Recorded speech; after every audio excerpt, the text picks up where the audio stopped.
So speaking of demand, I'm going to kind of go on a kind of deep tangent here, if you don't mind. Please do. Because so Graber starts with Keynes, and I will as well. John Maynard Keynes from the Keynesian economics. Yeah. One of the things that Graber mentions first is that Keynes famously predicted that after so many years we would be working 15-hour work weeks. Of course, that didn't happen. But what's important is why Keynes thought that. And in order to understand why Keynes thought that, we need to go back to the Great Depression and what spurred Keynes on to develop his economic theory in the first place. 15 hours sounds good. Yeah, only 15 hours a week. That sounds pretty good, right? Oh yeah. Yeah, 15 hours. It would be nice. So why did that not happen? Why? Prior to the Great Depression, the popular wisdom was that supply creates its own demand, that it's impossible to overproduce. And of course, for most of human history, that was true. The issue comes in when you actually do end up overproducing, which we did on a massive scale just prior to the Great Depression, and it was a major factor in causing the Great Depression. So the logic of supply creating its own demand, there's a couple other ones, but a couple different ways of interpreting it and a couple of different effects that it has. Like the idea was, if you're making shoes, right, and you're making enough shoes so that everyone can afford to buy one pair of shoes, that's fine. And then you have a productivity increase that lets you create twice as many shoes for the same amount of labor input, right? And then you can sell them at half the price. So now everyone can afford to buy 2 pairs of shoes for the same price, the same net price that they were paying for shoes before that. Now let's say you get another productivity increase, and now you can make 3 pairs of shoes, and now everyone can buy 3 instead of 2, instead of 1. The issue is a lot of people, rather than buy that 3rd pair of shoes, will choose to save their money instead. So this is essentially what demand side economics and Keynes' whole theory was based on, is that some fraction of income, once you begin to overproduce, is going to be saved or invested rather than spent on consumer goods. And you're going to have a problem because now you're making too much product, right? And so what do companies do when they're making too much products? They lay people off, right? They reduce their production and they lay people off. What they don't do is reduce their production by reducing people's working hours and continuing to pay them the same fraction of the value they produced that they did before. If they did that, then yes, we would be on a 15-hour work week. We'd actually be on less now, something like 500% productivity increase in aggregate over all the time that's passed since the end of World War II. So 500%, divide the amount of time we currently spend working by 5, and that's how much time we ought to be spending working to achieve the same level of productivity. What happens when companies start laying people off in droves is now you have a bunch of people who can't afford to buy the goods. Now you need to reduce production even more because fewer people are buying, and you end up in a spiral and doing Great Depression. There's a couple of things that happen when governments will try to prevent depressions. By boosting demand. They'll use fiscal policy and monetary policy. That's Keynesian economics. They'll try to keep the demand high through government intervention in order to prevent depressions from happening. Yeah. But you still have a bunch of unemployed people that are going to try to get back to unemployment or back to employment somehow. And so part of what happens since, the post-war economy is you end up with a proliferation of brands. Some of these people who got laid off will go and make their own new companies, right? So if there's 50 companies making shoes and they have a productivity increase and their production is capped, essentially, they will lay some of those workers off. Some workers, regardless of whether or not they're the ones that came from the previous company, it could be anyone, makes a 51st shoe company. And they're now going to duplicate all of the administration, marketing, and sales efforts that all of the 50 shoe companies who came before them are doing, right? So what you get, right, it's all wasteful. But what you get over time is an increasing fraction of the population working administration, marketing, and sales. and executives, increasing share of the population working those jobs and less share of the population working productive jobs. And this is, it's not even necessarily on a per company basis, it's on a per brand basis, because as we know, with how much corporate consolidation that's happened over the last couple of decades, that there's just the massive companies that actually field like 50, hundreds, of different brands, all of which mostly have their own marketing teams intact from acquisitions and all of that. So the tendency over the last couple of decades is the increase of brands and the duplication of marketing and sales efforts. What the marketing and sales does is helps the company increase their share of the market, what share of the demand that they get to address as opposed to their competitors. And that's why they're economically useful. They're not socially useful. And my personal feeling is that the reason people think they're pointless is because deep down, whether consciously or not, they understand that socially useless jobs are ultimately useless and alienating. And that's why people hate their jobs, because we have so much marketing, sales, and finance.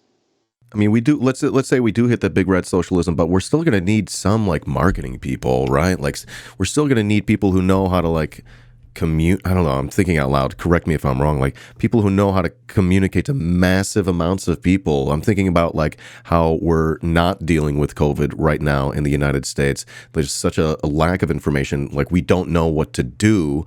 For instance, if I start feeling sick, you know what I mean? What exactly am I supposed to do? Right?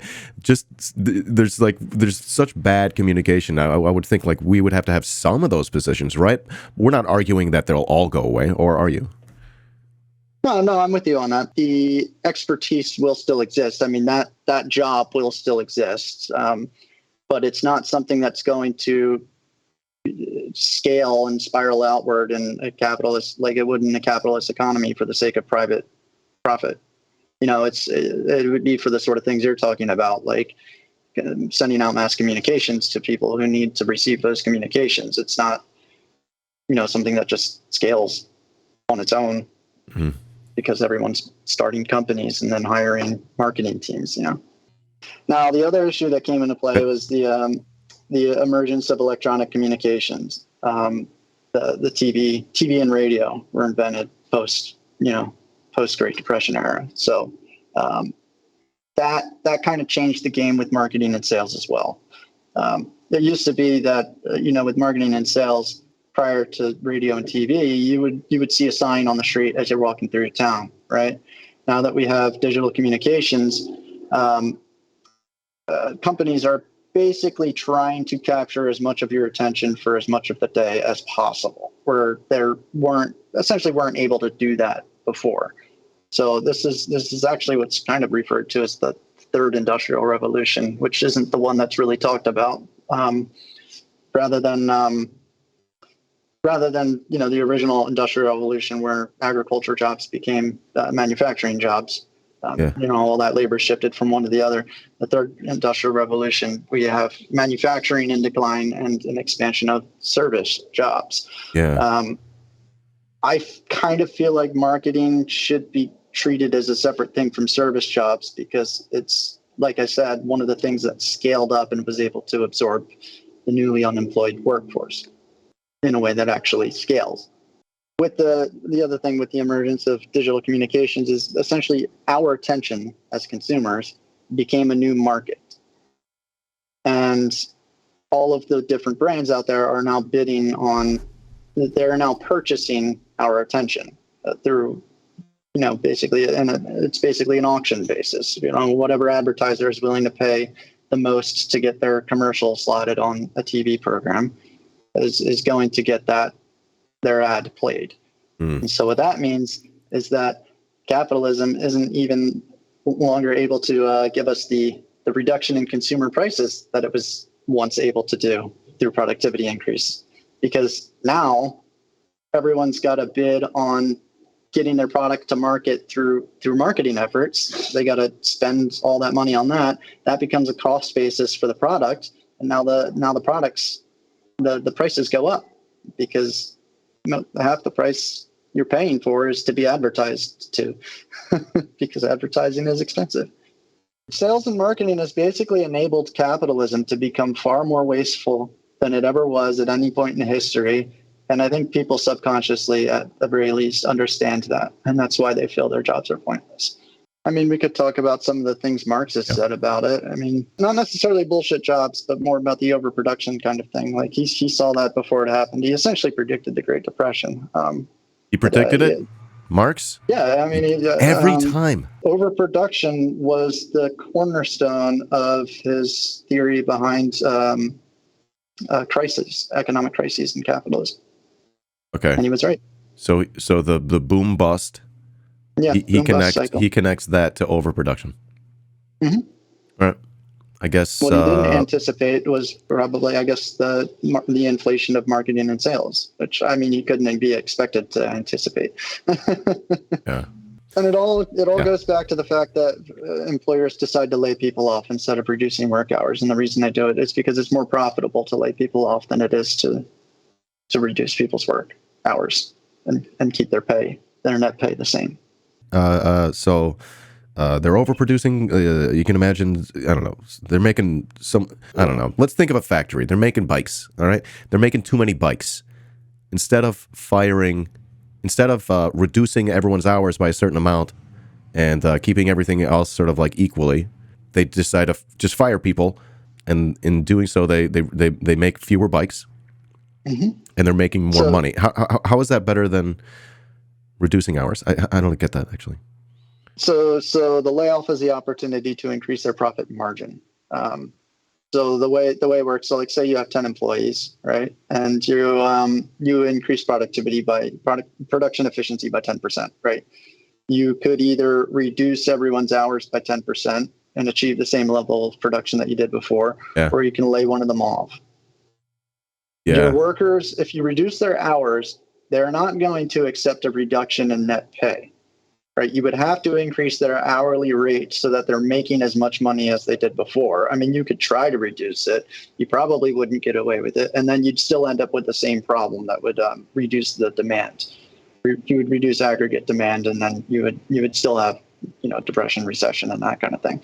Not that the individual companies have any control over that, but if you just eliminate one of the workers and you don't give anyone a raise, you're paying less labor costs. Yeah. It's far easier to lay someone off than it is to tell your whole workforce that they're going to be making less money. That makes a lot of sense. This is why we need the red socialism button. I'm looking for it. The main reason. Did you see it? No, I think I left it in my other pants pocket. It's the only time we've had a work week reduction in history has been through the result of labor organizers. The Fair Labor Standard Act of 1938 was the last time the work week was reduced, and it set overtime to be defined by hours worked beyond 40. 40, pretty arbitrary, right? Yeah, still there. Has not budged since the Fair Labor Standards Act of 1938.